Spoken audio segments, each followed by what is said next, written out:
Hey guys, it's Julie with Table Talk Live. I am so excited for tonight's episode. It's a special edition episode. We have a male guest, so I have an extra seat here. This is my other half, my partner in crime. We decided to do a little something different. We're doing a topic about insecurity, but it's men's point of view versus women's point of view, and I'm really excited to kind of see how this goes. Stay tuned.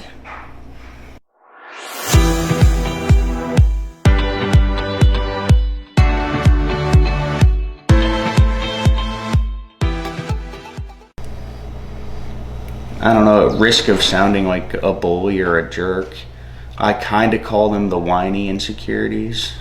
As we talked about a little bit earlier, my lips are too thin, or I wish my eyes were blue. Those kind of insecurities that are really minuscule. They're so minuscule in the whole spectrum of life. It's more of kind of like I said the other day, a lot of the insecurities we bring on ourselves. So that, for example, would be more of like a vain kind of thing. That's why I call them the whiny insecurities. There are the little ones. Then there are the insecurities that, like you had said, we do bring upon ourselves. I wish I didn't have these love handles, or I have a big butt, or something. Yeah, you can fix that. Why are you whining about that? That's so stupid and minuscule compared to the bigger picture, you know? Which would be? Self-improvement. Worry about what's going on in here, not what's going on out here. So, I'm sorry. Go ahead. But you have helped me realize a lot of my insecurities as a person. Like, I have bad anxiety, very bad anxiety. I hate the fact that I used to. I'm not so bad about it anymore. That I'm a shorter male.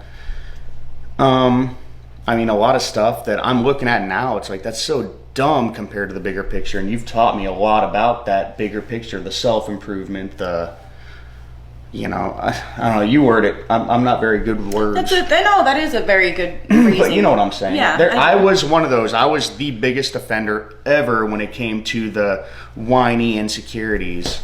I was that guy. Typically it's females, in my opinion, that are like that. But I've come to realize now that I have improved myself, there are a lot of guys, a lot of my friends even, that are very, very insecure about the dumbest little things. And I think a lot of it is funny to me because I used to be the same way back in the day, and I've grown a lot myself, but always thinking, and I don't know why we do this, always thinking that other people are paying attention to us. Oh, I'm still like that. Why? I don't know. We've talked about this a million times. I don't know. It's part of the self-improvement path you've put me on. Yes, I do very much worry about this shirt today. I wasn't sure. The fact I'm not wearing an undershirt is bothering me right now. But it looks good. No, thank you. And I appreciate that. You guys would thank agree. you. But I'm saying it sounds so stupid and minuscule, but people, I shouldn't say guys, people with anxiety think about stuff like this. I don't know why I do. You're overthinking to the point where you make yourself stress out. Paranoid. Yeah, the grays in my beard. It's helping. The grays in your beard? No, the stress is helping the grays in my beard, yeah. It's bad. They do look kind of good though. Thank you. I'm rocking that look. Yeah. But no, it's just, it's interesting to me why people... For example, so I know we both people watch, right? We like to watch people. Yeah, I've gotten in trouble for it. But we... Carry on. We're not so much worried about the little things. Like, let's say, for example, one of the people that we're people watching, they have a mole that we do not know about that they hide, right? Yeah. And that is their insecurity. Oh, yeah, and they're freaking out that everybody somehow, I guess, has like x-ray vision and we're able to see it regardless. I don't know what goes through their, anxious mind. But something like that, like we're not paying attention to that mole. No. But they're worried that we are. But it's something that they've kind of, created themselves. And that's the whole, the psychology behind our mindsets. Like, yeah, it's interesting. Why are we like that? I don't know. It's interesting to kind of contemplate and try and understand, because if we're able to understand that, we can better kind of understand ourselves. Yeah. And realize that we are the ones that are watching ourselves more so than other people are. That's exactly it, though. Not the stuff I worry about myself. I know people take a first glance at me. That's not remotely at all what they're thinking. 9 times out of 10, I'm thinking they're not so much lately. I'd say maybe a few years ago. I've been thinking, that guy's short, that guy's fat, that guy's this, that guy's that. No, they typically just say to me, like, why do you look so angry all the time? Why are you so quiet all the time? Well, it's my guard being up because I'm worried other people are going to automatically judge or criticize, which it's another fault of mine. I am automatically guilty of assuming, criticizing, judging. I'm very opinionated. And I constantly worry other people may possibly be the same way. Mm-hmm. So I put on my game face. I'm ready to just hammer this workday out. Oh, that new guy? Nah, screw him. I don't care what he thinks, But deep down, I'm like, that guy looks like a jerk, Meanwhile, he's thinking the same thing about me, Or you think so. That's, it's a bad thing. It's a bad mindset. It is. And I've been getting out of it, as we have talked many times off camera. You got to change this, you got to change that. It's going to take a lot for people to change their opinion of you. Mm-hmm. And I have been working on that.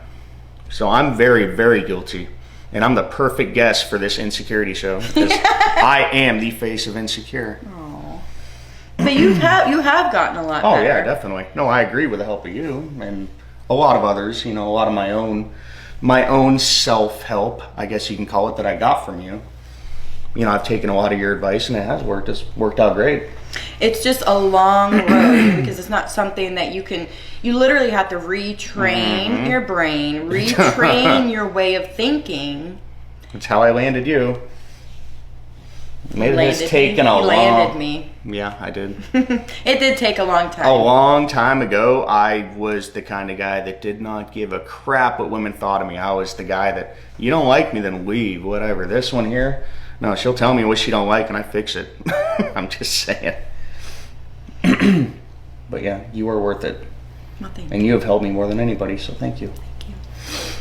But anyways, carry on with, you should talk about maybe some of your insecurities since I've opened up about a lot of mine. To begin with, my biggest insecurities, I remember as a kid, and it's not like I came from a home where, which that's another good topic, because you did come from a home where your dad was very just very strict, yeah, very stern. It wasn't just my dad; it was every male figure in my life for the most part. And, it's not a bad thing in my opinion. I mean, to an extent, it's not a bad thing. It drives the competitiveness in most men in general, because all men, no matter what they say, always have some kind of alpha in them. They need to express. There's always something. If you're like one of those little nerdy gamer dudes, you gotta be the best at that little nerdy game you're playing. Or if you're the football jock, you want to be the best and you want to make so-and-so proud. I was always that guy that prided myself on doing the best I could no matter what I was doing. And I hated giving up. So yeah. Which is a good quality, but at the same time, you didn't allot yourself any room for any type of failure. If I failed at anything, it was like the end of the world? No, it's still like that to this day. That's something I'm working on. If I'm a welder, I'll have a great day welding. And I know it sounds minuscule to maybe a lot of the viewers, but I'll run a perfect little pass and I want to take a picture of it, and then in my next pass, I'm going to run one more and it looks like crap and that ruins my day. I'm like, I can do better than that. I screwed up the other day at work and I was telling the boss the whole time, like, I'm sorry I screwed up. I'm so sorry. I didn't mean to screw up. That's the insecurity. I'm so sorry I screwed up. It will not happen again. I can assure you, I don't end up like putting that. too much pressure on yourself? Yeah, I was like that growing up too with my dad. Yeah. My dad would say, do something right or don't do it at all. I grew up with that mindset. Right, exactly. Do something right or don't do it at all. And, I give my dad a lot of credit. He raised all 3 of his boys very great. But at the same time, we all make very good livings. But yeah, it is damaging to a certain extent, but I don't know, I'm proud of the way I grew up. I mean, that's something I can't really say was a bad thing. And I love my dad, you know. I can't really blame him. My grandfather, well, both my grandfathers were very much the same way. Always like, you can do better, you can do better. And see, that is good. Yeah. Until it ends up kind of damaging your own esteem when you do fail, because you are allowed to fail. But you know That's what? how you grow. Oh yeah, definitely. But that ends up causing tons of anxiety, tons of stress that you really don't need. There's no doubt that the people that trained me, as you want to call it, to be this way, they were raised that way. Yeah, of course. And guess what? It's a circle. They're male figures or female figures in some circumstance. I'm not saying all men are that way. Some women are. Look at Dance Moms. Watch that show, Jesus. But I'm saying a lot of them are raised that way, and their fathers, parents were raised that way. You know, it's like it's.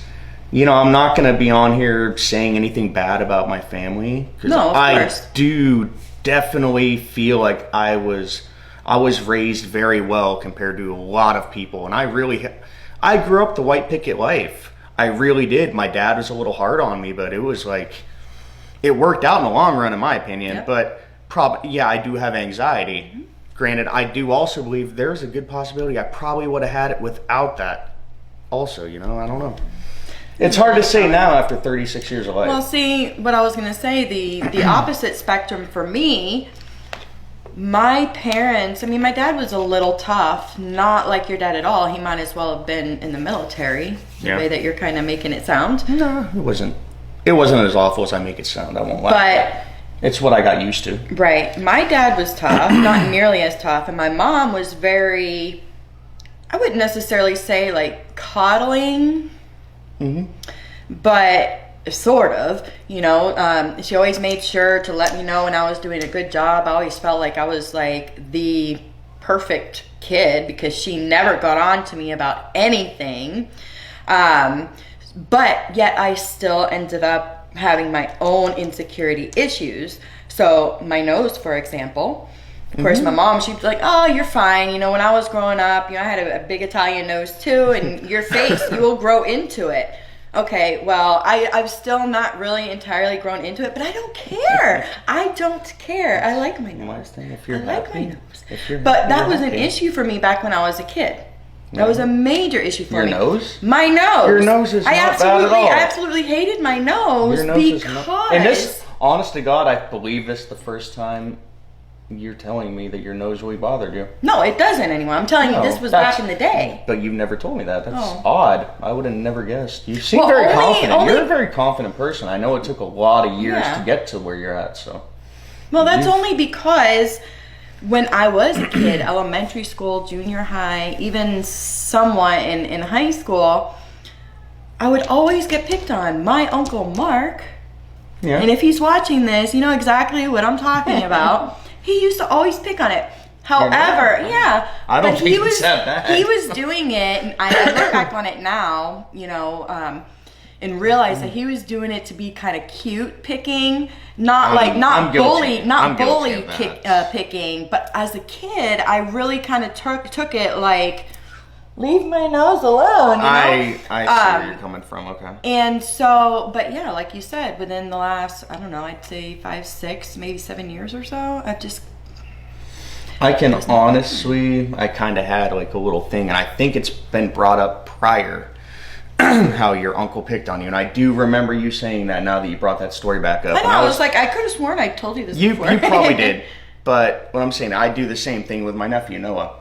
I talked to him because he's got a big head. His dad has a big head. Nathan, you have a big friggin' head. But anyway, Noah has a big head. So I'll walk up and kind of grab him, hey, what's up, big head, or something, messing with him. Yeah. But I'm not realizing, you know, I don't think I was really picked on like that as a kid. But I mean, I can see how it could possibly damage somebody. And you're doing it to, you know, because it's just playful male. It's playful male camaraderie to me because we do that at work all the time. Yeah. Just as grown-ups, but as little kids, how old is Noah? That's exactly, they're little kids. Whereas I'm trying to treat him like he's one of the guys. What's up, dude? What's up, little dude? You know, something. He's not a fan of that. He gets very upset about it. Yeah. And Nathan will even tell me, "Oh, you just hurt his feelings," and then that breaks my heart. I'm like, "I was just messing with him. I didn't mean to." And so not to make coming you, from. not to make you feel bad or guilty No, or you hurt your feelings or anything, but what if, because he's in school now, and so if other kids end up making comments, I'd be pissed. I'd be the first one. No, you're not. If other kids end up making comments, it's gonna kind of almost verify and reaffirm. Reaffirm is the word I was looking for. That what you said, his uncle, and that can actually. And I'm really supposed to be someone who's got his hurt. back and cares about him. Right. Even though you don't mean it that way. I don't mean it in a mean way. I mean it as but a with friendly. his little child mindset, he doesn't quite understand that. No, and so that might end up being an it might insecurity be, issue but, for him now as an adult. it's been brought up. Not to make him feel bad. I'm just saying, like, we I do deserve stuff it. every day. I've we don't realize never been one to. I've always been like that guy with the bully mentality, right? Most men will say, "Well, just kick the kid's ass. Don't let him bully you." There's always that bully mentality. And I've told Julie stories like I was always a little dude. I was always the smallest kid ever. I'm 5'6" now. Like, I'm not a big person by any means. And when I was a kid, I was even way smaller. But I had bullies. And my dad had that mindset, "Oh, that kid messing with you again, just punch him in the nose. He'll stop." And guess what I did? And he stopped. We became friends. So that's not everyone's case, though. And there's so many different kinds of bullying now. Whereas I hate to see, like, a soft ass man, like, you don't want your kid to grow up that way. Whereas I would never want my nephew to grow, "He hurt my feelings." Like, I'd want my nephew to just, like, be able to stand up for himself. Yeah, not necessarily resorting to violence. Violence is never the answer. You're gonna have a million people on here commenting about that now. This is my stupid guy mentality, right? I'm working on it. I apologize, but that is how I grew up. So Noah, my nephew, I'm hoping maybe he will be able to use his words again, away from the violence, and I hope he would never do anything to hurt himself. But that's a good example, actually, of insecurities, because my nephew's he just turned 6, and he's already got insecurity about his big head, and I helped give him that. Now I feel kind of shitty about it. Sorry, I said shitty. No, I feel kind of crappy about it. Yeah. But yeah. But it's just little things like that I was trying to explain. Like, when we are young, those insecurities, without us even realizing it, are kind of ingrained, is that the word? Yeah. Into us.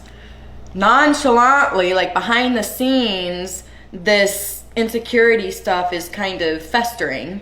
And it's not until we get older and we get into school, and then we're, because of course kids, like your daughter even, is huge into her friends. Yeah, and trying to fit in. With all the cool new styles. I'm like, why don't you just create your own style? And if just one single kid makes a comment about something that happens to trigger her and she doesn't even know it yet, oh my goodness, it's just going to kind of reaffirm her own thoughts. It's hard for me to get into my daughter's head like that. Because I'm the father. No, I'm the father. I'm sure her mom knows so much more than I do about her. Yeah. I try to be positive, but yeah, I'm sure my daughter has, excuse me, I'm sorry, I got heartburn. Like a million insecurities about she don't like her eyebrows. Her eyebrows are her huge thing. Like, she always say, "Oh, that girl's eyebrows are on fleek," or something. She's always because she's trying to keep up with the Joneses. Unfortunately, that girl's got my eyebrows. The white, non-existent Caucasian eyebrows. They're barely there. Sorry, you got that from Grandma too.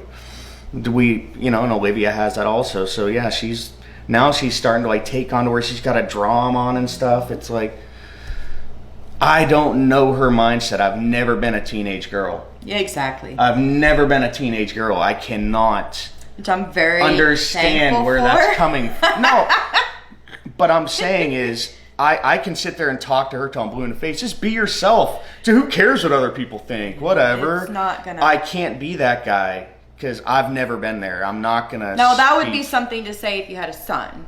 Oh no, yeah. But that But even when I was a talk son, does not work well as for a teenage girls. boy that was her age, I still had to bet. I had to have the best of everything. I wouldn't just settle for Kmart clothes, you know.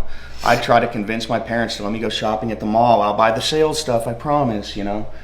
So even at that age, I still had to look my best. I had to fit in with the style, you know. I mean, I had to. I see where she's coming from. But as I've gotten older, I realize a lot of that stuff is not important at all. No. I almost exclusively shop at Walmart now. That's it. Like, I'm happy with the graphic tees and my Wrangler jeans. You remember back in the day, and I don't know because I haven't been in a Publix actually in a very long time, but back in the day, growing up in South Florida, so we used to shop at Publix and or Winn-Dixie. There was one more, Albertsons. Yeah.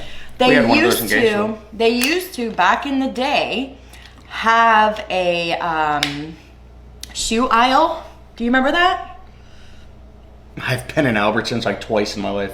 Well, any of those stores, Publix, Winn-Dixie, they used to have an aisle. Yeah, they sold these little. They were like $5 shoes or something like that. And so my mom's biggest thing, excuse me, either pay less shoes or go to Winn-Dixie or Albertsons and buy their shoes. So I would buy I would end up with the little $5 shoes. And then when my sister was old enough or able to fit into the shoes and I outgrew them or whatever, they were hand-me-downs. We shopped a lot at not the mall. Yeah, I know. Like we Goodwill, never did. stuff like that. I had a lot of hand-me-down clothes, even though I was the oldest, from friends or whatever. That's me. And so that was sort of, I've always kind of been an outcast anyway, so I never really was too worried about trying to fit in per se. Of course, you growing up in Pennsylvania, me growing up in South Florida is kind of like two completely different worlds. I grew up Amish. You grew up like city girl. Yeah. And there was tons of different cultures down there. So I never really was too worried about fitting in. I mean, I'm sure in the back of my mind. You were. You just didn't know. It would have been, yeah, exactly. I wasn't aware. You didn't know. Because now as an adult, like I look back, I'm fine with how my life turned out because of the fact that it molded me into who I am today. However, it's like, well, what if things were different?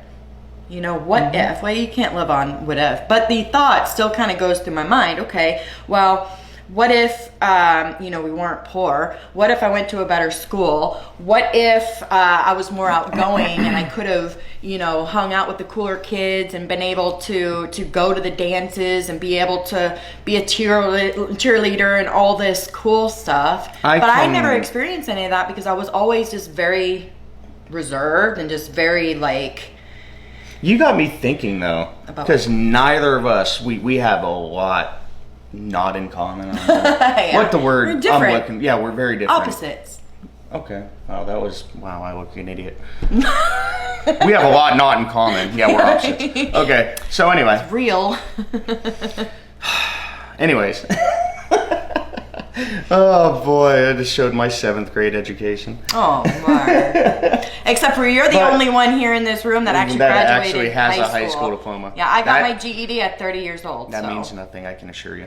She's way smarter than me. But anyway, it makes me wonder, could be another topic eventually, like people who grew up well-to-do, right? Mm-hmm. What kind of insecurities do they have? Because a lot of our insecurities are legitimate. Like, do we have the nice clothes? What about the kids that had all the things that we were insecure about? What were they insecure about?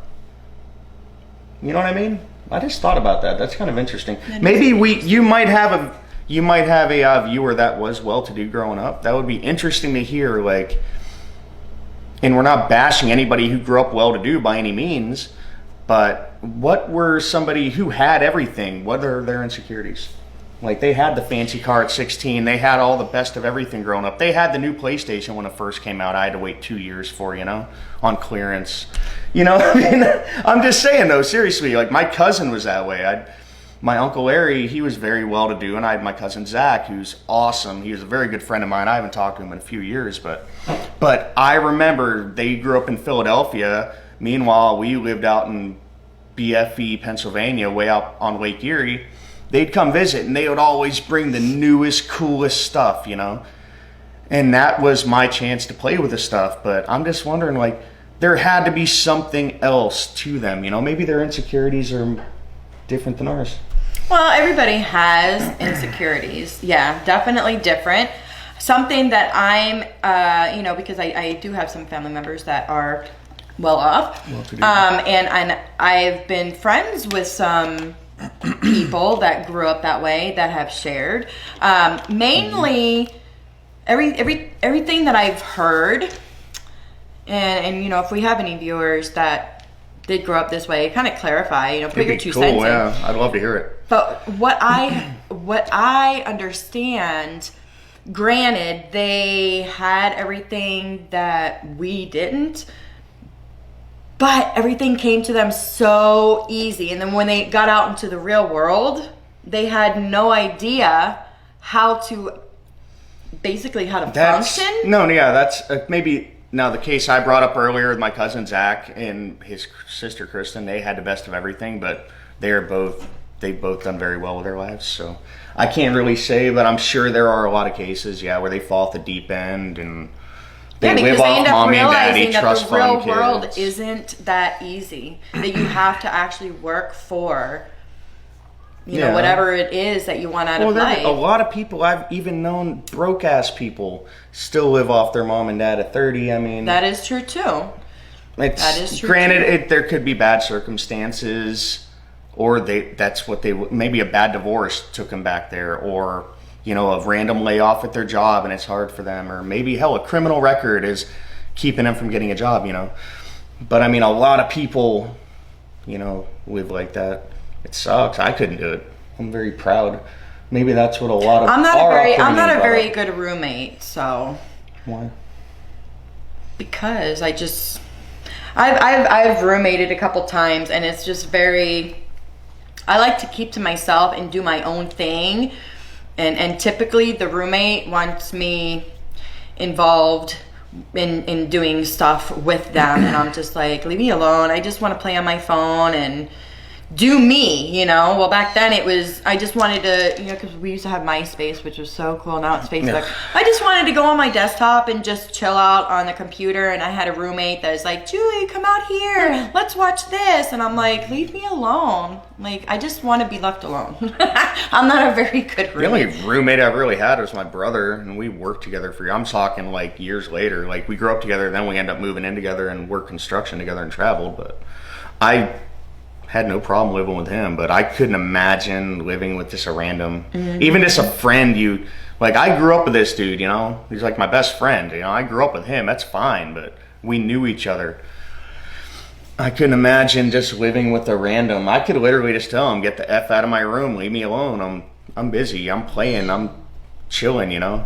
He knew also, I couldn't imagine having, you're not that bad though, You get needy occasionally. Other times you're very distant, but I try to leave it alone. Yeah, for the most part, I'm just then again, my chill. Insecurities. Are you mad at me? Yeah, that is true too. That's my insecurities. I mean, you even get in those moods sometimes where you just don't want to talk. You just want to. I call it being blah. You just want to exist and just chill. You got me into using that word blah. It's just I've never had a word for it. No, I'm not in a bad mood. It's more of a sound, blah. It's just being blah. You ask me how my day at work's going. Kind of blah. Just there. It's just kind of a blah day. But it's not necessarily a bad thing. Like, we don't have to constantly be doing something in order to know that, like, we're happy and in a good relationship. Like, we don't have to constantly be talking. Just, what is that, like, I'm not good with that whole, like, yoga, that what chai is it? Or whatever it's not called. Like you know what I mean? You're realigning your chi. Yeah, there we go. There you go, yeah. You've reached nirvana. The state of caring for nothing, I guess. Mm-hmm. It's kind of the way it feels. As morbid as that sounds, like you don't care about anything. But in a way, it does seem very peaceful. It is very peaceful. I think Kurt Cobain was onto something. Because you're re-energizing, and especially with dealing with work. Yeah. And so many people, and I'm one of those, I can't really be around large groups of people for too long because it does drain me. It's just social like anxiety. I don't necessarily, not for me anyway, it's not necessarily social anxiety. It's just For me, it is. there's just so much going on and it's like overstimulating. I can go into a crowded grocery store and I'll be okay. I'll be pissed. I'll be irritated. You will be But pissed. I went to like my niece's birthday party, her first birthday party, and a lot of the family was my sister-in-laws. I didn't know any of them. I felt so much more comfortable just sitting outside in a driveway by myself because I didn't know any of those people. I didn't want to know those people. It was awkward. I jumble over my words. Like, oddly enough, I know this is going to get posted or eventually. I'm fine. But I jumble. I'm the kind of guy that somebody's like, somebody's like, hey, what's up, man? I'm like, good. Like, I don't know what to say. I'm like, and I just look away and walk away. Like, I'm very weird with new people. I don't know how to respond. I don't know if I should shake hands, call them sir, ma'am. Then I get corrected. Don't call me that. Call me John. Then I feel like an idiot because I just said sir. He don't like to be called sir. You know, it's an anxiety thing. I don't like it. Yeah. Right, exactly. So you end up putting too much pressure on yourself. Yeah. And I hate to say, in a way, I feel better when I'm in control. If I know I'm the boss, I'm running this show. Like, I got that trainee I was talking about. Now, I won't say his name in case, but I got a trainee. He's a much older guy. And he's super nice, cool, down-to-earth guy. But normally I would say, hi, how are you, sir? My name's Mark. You know, no, I was just like, all right, man, let's get this going. You know, and I just talked to him, and he respected that. He liked that. It's easier for me to be a real person when I feel like I'm in control. If there's a psychologist watching, maybe you can tell me, am I a sociopath? I don't know. But if I'm in control of the entire relationship dynamic, I am good in a way, except with you, of course. Don't take it that way. But that you're not. When it comes to a new person, when it comes to a new person, I go in there with that mindset, like, yeah, I run shit. You know, this is my show. You know. Instead of, it's this weird. Show. No, it's hers all day. It's always been. Oh. But that's not a bad thing. I like not being the boss. I get out of my head when I'm with you. It's nice. It sucks being me sometimes. My head is a freaking mess. But yeah, I need to try to get out of that mindset though, where I need to feel like the boss, and I don't want to be that guy, but it's the only thing that makes me feel comfortable. Yeah. Because that's what you've gotten used to. And I wouldn't, because I'm not an alpha by any means. I don't have that, that alpha Jersey Shore mindset. I don't have that stupid mindset where I feel like I don't feel like I'm better than any one person. It's just easier for me to just get right to the point. Just, all right, man, how you doing? I'm Mark. Let's show you what you're doing, instead of trying to make small talk. So where are you from? And I can't do that. That comes later. Like, I've been training the guy for about a week now. Now I know his whole life story because now the awkwardness is over. But at the beginning, I had, like the first day maybe, I had to be just tunnel vision, Mark, let's get to work, dude. I don't care anything about you. And then after a while, it got to where I wanted to get to know the guy. And now I know his whole life story. We're cool. Small talk is very... It's awkward. It's very, very difficult. We're introverts. Naturally, and depending on like the environment, we were talking about this earlier, depending on who we're with, like I can come out of my shell. Or how many drinks we've had. Yeah, that sometimes helps too, because you're just kind of like, I don't care. But naturally we're just introverts, so it's very, very awkward for us, and to watch other people, like at work, for example, just randomly walking up to a brand new person and just cutting up like they've known each other forever. Like, that how throws do you me do off. that? How do you do that? Throws me off. It's like, you know nothing about this person. How do you know? It messes me up. I hope I was a fun guest. That was actually pretty... Don't expect this a lot out of me. This took a lot out of me. Did it? Yeah, now I just want to go pee and... Are your hands sweating? No. Mine are. I want to go pee and drink a beer. My hands are very sweaty. How are you more nervous than me? I don't necessarily think it's because I'm nervous. I've been sitting like this the whole time, so it's just my hands on top of the other. I've been so nervous about shaking the table. But see, I got a really good I've been hand very puller, gentle. So no, but look, I've been very, even when I'm sitting there, I'm remembering in the middle, I'm like, And you did a lot of eye contact. You did really well. I did. This is his first time. You don't even like pictures, so I'm very honored that you even got on here. Because 90% of the silly stuff that I'm doing right now, I know is not good. Like the little kissy I made, like the thing. I know you're not going to put it on there. I would hope you would, but you shouldn't. Why? I was being silly. I love you. I love you. That was fun. I had a lot of fun. I did too. Okay. And cut. Thank you guys. Bye. Let's do this again. Let's say bye the right way. What? Okay. Fuck, how was I gonna end it? I forgot how I was gonna end it. I'm just gonna go cut. Bye. Bye. Can you press stop?